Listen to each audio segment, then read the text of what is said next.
Accounting rate of return is a way of measuring a return on investment. It's called accounting rate of return because it uses net income and compares the net income to the cost of an investment. It's commonly used in capital budgeting decisions, and if the accounting rate of return that's expected is higher than the required rate of return for the company, they would go ahead with the project. Now let's look a little closer at how it actually works. Here's an example. Say a company expects an accounting rate of return of 5% on an investment.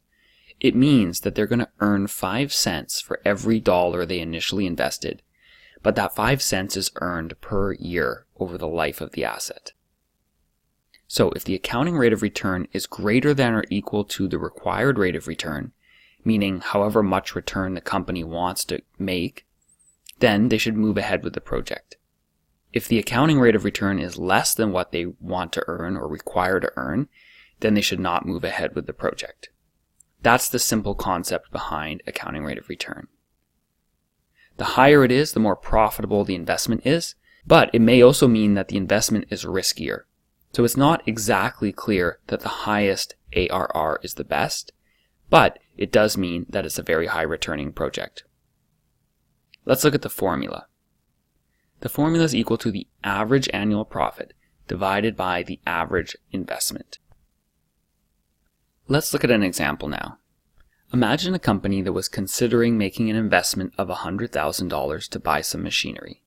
The inflow from the machinery would be $20,000 in the first 2 years, $10,000 in years 3 and 4, and $30,000 in year 5. The machinery could be sold at the end for a salvage value of $25,000. Let's calculate the accounting rate of return. The first step is to calculate the average annual profit. Remember, net profit or net income is not the same thing as revenue.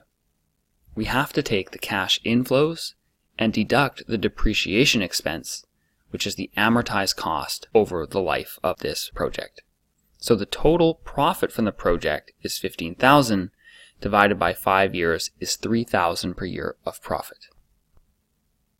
Next step is to calculate the average investment value.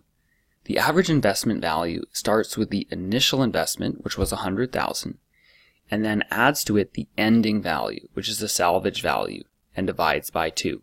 That means over the life of this investment, its average value is $62,500. Once we have that, we can calculate the accounting rate of return by taking the average profit and dividing it by the average value of the investment. So the ARR is 4.8%.